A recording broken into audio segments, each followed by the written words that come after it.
Une défaite qui en dit long, en tout cas sur la performance globale de cette équipe de Chelsea. Les amis, bienvenue sur l'Arène Hakem où le football mérite d'être vécu. Let's go pour le débrief. Avant que je ne puisse développer cette vidéo, savez-vous que cette vidéo est sponsorisée par 22bet. Donc je cherche à avoir du bon matos, ça passe par toi. Crée ton compte, fais-toi de bonus et surtout n'oublie pas le code promo Arène Hakem en toutes lettres. Let's go les amis. Chelsea qui perd encore une fois, soit qui réalise encore une très mauvaise performance. Depuis ces derniers temps, on n'arrive pas à enchaîner des bonnes performances. Depuis ces derniers temps, on n'arrive pas à convaincre dans le jeu, dans les résultats et aussi dans le gradin. Parce qu'aujourd'hui, Chelsea a réalisé la pire des affluences depuis l'ère Todd Boehly, Begdad Eghbali ainsi que Vice, ou le Blue Co, le consortium en tout cas, mené par Monsieur Leblanc, Monsieur l'Américain. Le pire c'est que personne en tout cas ne se soucie en tout cas de la détresse, de la période de détresse qu'on est en train de passer. Mes amis, on va parler sincèrement, très sérieusement. Chelsea qui perd aujourd'hui face à Legia Varsovia de la Pologne. Mes amis, ça fait pratiquement 1,5 milliard de livres sterling dépensés par ce bot. Là, on a une carence, on a un déficit notoire en termes de performance dans les buts. Robert Sanchez, c'est toujours une erreur sur 2 matchs. Donc en gros, il est moins rassurant. Pourtant, celui qui a en tout cas l'étiquette de numéro 1. Jorgensen, qui vient de Villarreal, moi je l'ai suivi. Il était très bon avec Villarreal. Mais arrivé à Chelsea, il se trouve chaque fois qu'on lui donne l'opportunité de pouvoir, en tout cas, éclore, de pouvoir s'exprimer avec cette équipe de Chelsea. Mais là où je me pose vraiment la question, c'est que à partir de quel moment la date a compromis, en tout cas, en termes d'exactitude, de performance, pour pouvoir recruter un joueur. Parce que là, on se dit, déjà on commence le prime abord avec des pénaltys donnés, et là, c'est Jorgensen qui donne un pénalty gag, et pour moi, je me dis, franchement, on n'est pas à l'abri d'une très bonne sécurité. Et moi, je trouve que au terme de ce match, Legia Varsovie qui commence en tout cas par nous malmener, pourtant on avait le contrôle au tout début de la rencontre.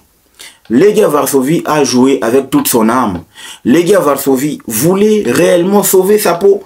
Legia Varsovie ne voulait pas sérieusement rendre l'âme avant de pouvoir jouer à fond à Stamford Bridge. Moi j'ai remarqué des choses les amis. J'ai remarqué des choses. Parce qu'on dit la première des choses, les fans de Chelsea ou encore nos amis dans le gradin ont hué sur la performance de Chelsea. C'est avec raison.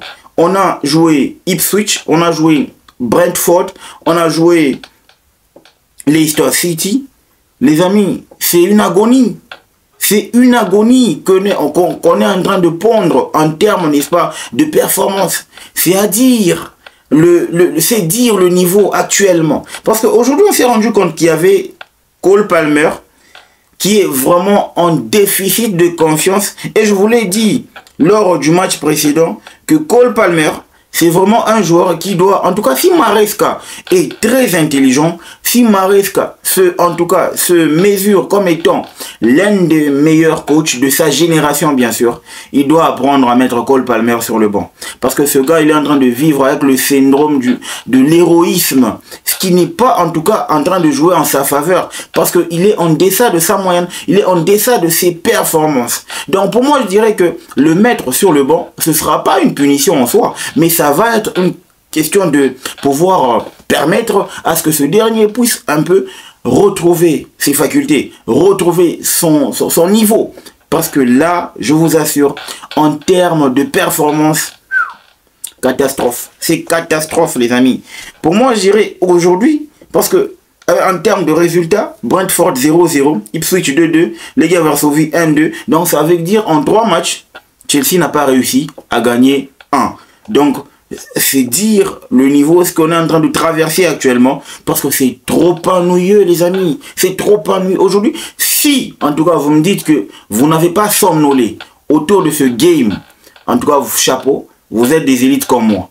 Parce que ce que moi j'ai vu, et que pour un fan qui est vraiment animé ou encore qui adore le beau jeu, qui adore un jeu qui est vraiment concret, cohérent, il s'endort dans ce match et il ne fait aucun effort pour se réveiller et poursuivre la rencontre. Parce que ce que Chelsea a produit aujourd'hui, c'est une calamité, c'est une catastrophe. Le problème, c'est que même avec la présence de Madonna, les joueurs ne se sont pas transcendés.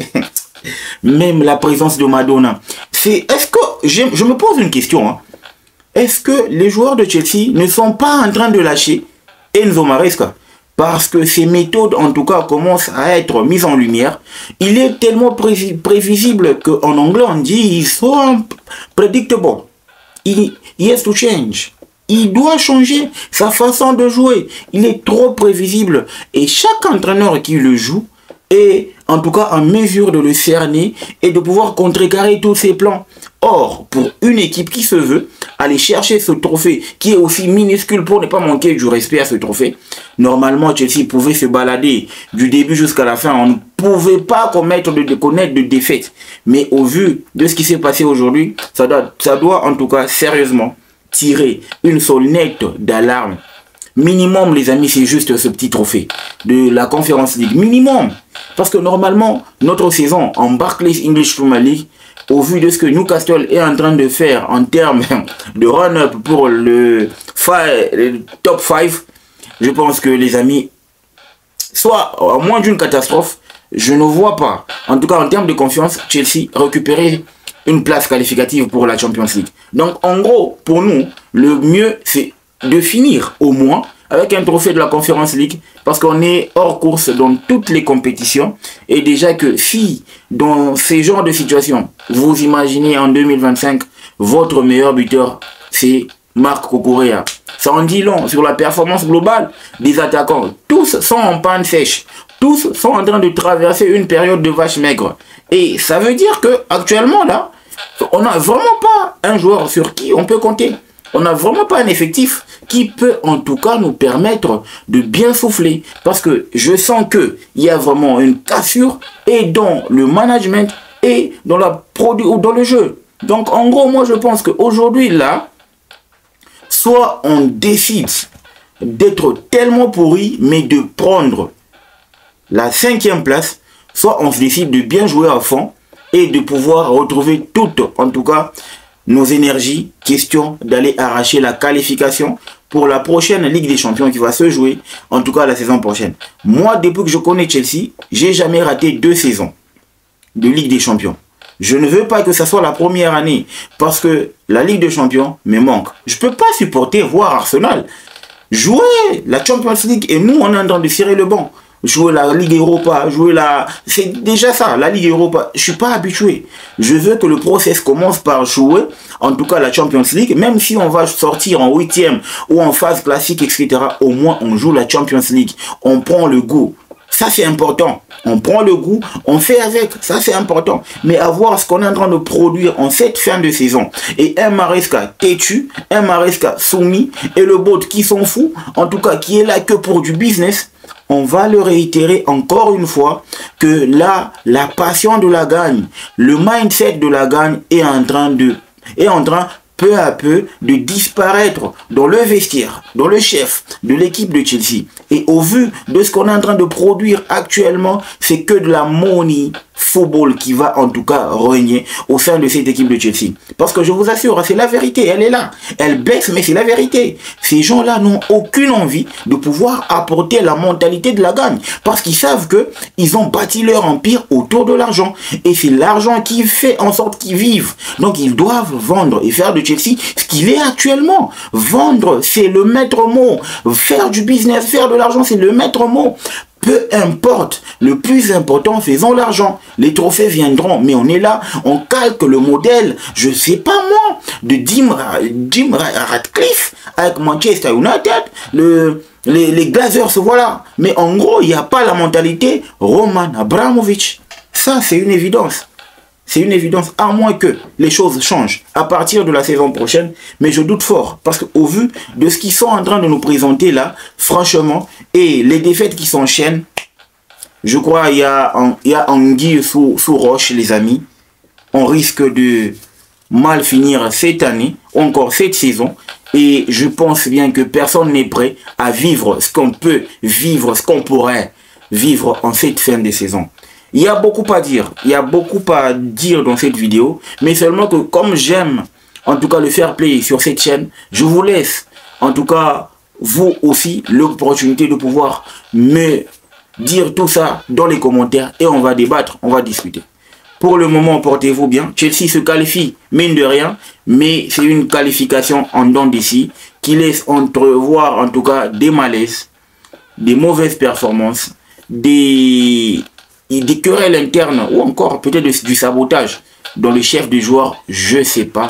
Pour le moment, portez-vous bien, surtout la bonne santé. Le football mérite d'être vécu. Ciao.